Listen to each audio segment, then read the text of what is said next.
Hi hello అందరికి నమస్తే. నేను మీ జర్నలిస్ట్ రవీందర్. టాపిక్లోకి వెళ్ళడానికి ముందు నాదో రిక్వెస్ట్, మన ఛానల్ ఎవరైనా సబ్స్క్రైబ్ చేసుకోకపోతే కనుక తప్పకుండా సబ్స్క్రైబ్ చేసుకొని నాకు సపోర్ట్ చేయండి. సో ఆంధ్రప్రదేశ్ రాష్ట్రంలో పెట్రోల్ డీజిల్కి సంబంధించి ఎన్ని అవస్థలు పడతా ఉన్నారో మనం చూస్తూ ఉన్నాం. సో ఈ అవస్థలకు సంబంధించి, కొరతకు సంబంధించి కంట్రోల్ చేయాల్సినటువంటి బాధ్యత ప్రభుత్వానికి ఉన్నప్పటికీ కంట్రోల్ చేయకుండా దాని మీద అబద్ధాలు చెప్తూ మరి వైసీపీ పార్టీ మీద నెట్టివేయడం, కొంతమంది కావాలని ఈ రాజకీయం చేస్తూ ఉన్నారని చెప్పి ప్రచారాలు చేయడం, దానికి తోడు వారి మీడియా చంద్రబాబు సీరియస్ ఇట్లా వాళ్ళు సీరియస్ అంటూ ఉంటే పైన తదాస్తు దేవతలను తదాస్తు అన్నట్టుగా ఉన్నారు. అందుకే కేంద్రం సీరియస్ అయింది. అసలు సంగతి ఏంటంటే ఈ కొరత రావడానికి ప్రధాన కారణం అమరావతిలో జరుగుతున్నటువంటి పనులు, అమరావతి కోసం వీళ్ళు రాసినటువంటి లేఖలు.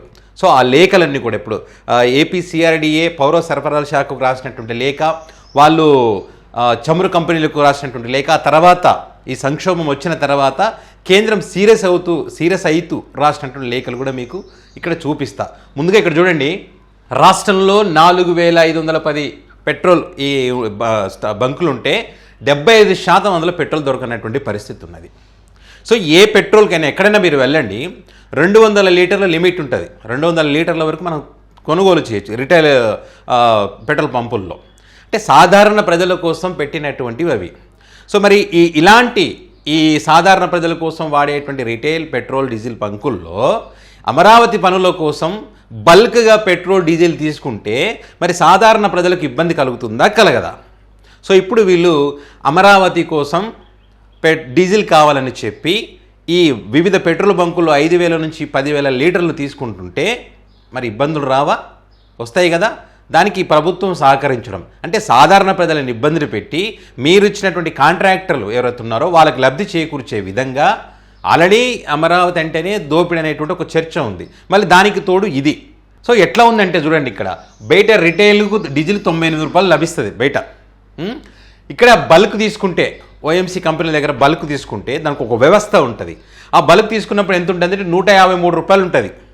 అంటే ఇక్కడ దగ్గర 55 రూపాయలు మిగులుతుంది లీటర్కి.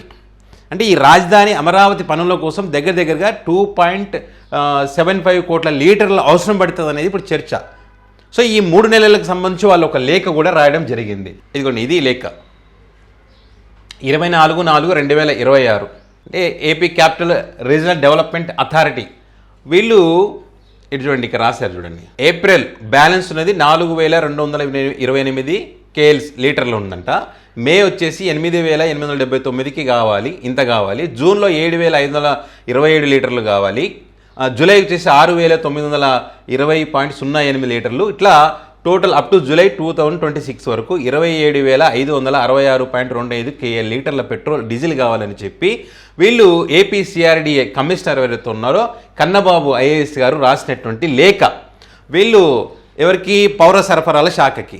పౌర సరఫరాల శాఖ వారు చూసుకున్న తర్వాత చమురు కంపెనీలకు ఆదేశాలు ఇచ్చారు ఈ రకంగా కావాలని చెప్పి.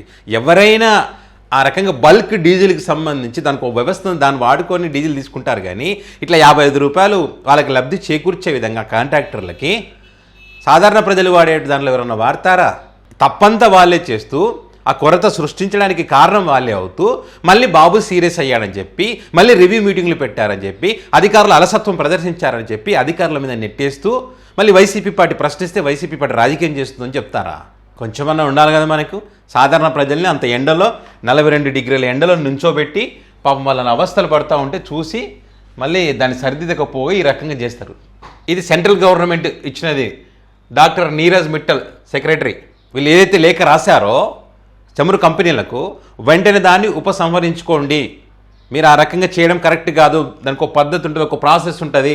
200 లీటర్ల వరకు మాత్రమే రిటైల్ కంపెనీలు రిటైల్ బంకులో తీసుకోవడానికి అవకాశం ఉంటుంది. మీరు బల్క్ తీసుకోవాలంటే ఓఎంసీ కంపెనీలతో వెళ్ళండి, అక్కడ తీసుకొని మీరు మీ రాజధాని అవసరం కోసం ఇంకో దానికోసం వాడుకోండి, కానీ ఈ రకంగా చేయకండి మీరు వెంటనే ఉపసంహరించుకోమని చెప్పింది. కేంద్రం సీరియస్ అయింది. వాళ్ళు చెప్పారు కదా చంద్రబాబు సీరియస్ అయ్యారని చెప్పి. ఏం తమాషా చేస్తున్నారా? చమురు కంపెనీలకు వార్నింగ్ ఇచ్చిన చంద్రబాబు, నిప్పులు జరిగిన చంద్రబాబు, నాకు ఒక ఏమంటారు కేంద్ర మంత్రి తెలుసు, కేంద్రంలో అందరూ తెలుసు, నా పవర్ చూపించమంటారంటే ఇప్పుడు చూపించండి పవర్. మరి వాళ్ళే లేఖ రాస్తారు కదా, మీ బండారం ఏదో బయటపడింది కదా. బల్క్ బయర్స్ వచ్చి సాధారణ పెట్రోల్ పంపుల్లో 5,000 నుంచి 10,000 లీటర్లు తీసుకొని పోతా ఉంటే మరి సామాన్యుడు ఇబ్బంది పడడా? ఆక్వా అగ్రికల్చర్కి ఇబ్బంది అవుతా ఉంది, రైతులు ఇబ్బంది పడతా ఉన్నారు వరి కొత్త మిషన్లకు సంబంధించి. కానీ అదేవిధంగా రవాణా వ్యవస్థ చిన్న భిన్నమైంది, అదేవిధంగా అంబులెన్సులు కూడా ఆగిపోయినటువంటి పరిస్థితి ఉన్నది. ఎక్కడికైనా ప్రజలు పాపం ఏళ్ళేస్తున్నారు కదా, బయటికి వెళ్తే నడి రోడ్డు మీద వెహికల్ ఆగిపోయే పరిస్థితికి వచ్చింది. వేరే రాష్ట్రాలలో లేవా అంటే ఇప్పుడు ఏమైంది? ఆంధ్రప్రదేశ్ తెలంగాణ బార్డర్లో, అదేవిధంగా కర్ణాటక బార్డర్లో ఇక్కడ ఉన్నటువంటి పరిస్థితులు ఇక్కడ దొరకట్లేదు కాబట్టి ఆ బార్డర్లోకి వెళ్ళి పెట్రోల్ పోయించుకుంటున్నారు. కాబట్టి ఆ బార్డర్లలో కొంత ఏమంటారు క్యూ లైన్లు ఎక్కువగా ఉన్నాయి. దీని వీళ్ళు ఏం చెప్తారు, పక్క రాష్ట్రాలలో కూడా ఉన్నాయని చెప్తారు. అసలైన వాస్తవం ఏంటంటే అది ఇక్కడ ఎక్కువైంది కదని పక్కన బార్డర్లు ఉన్న ప్రాంతాలను చూపించి ఇది అక్కడ అన్ని రాష్ట్రాలలో ఉందని చెప్తారు. అసలు సంగతి ఏంటి అంటే ఇది.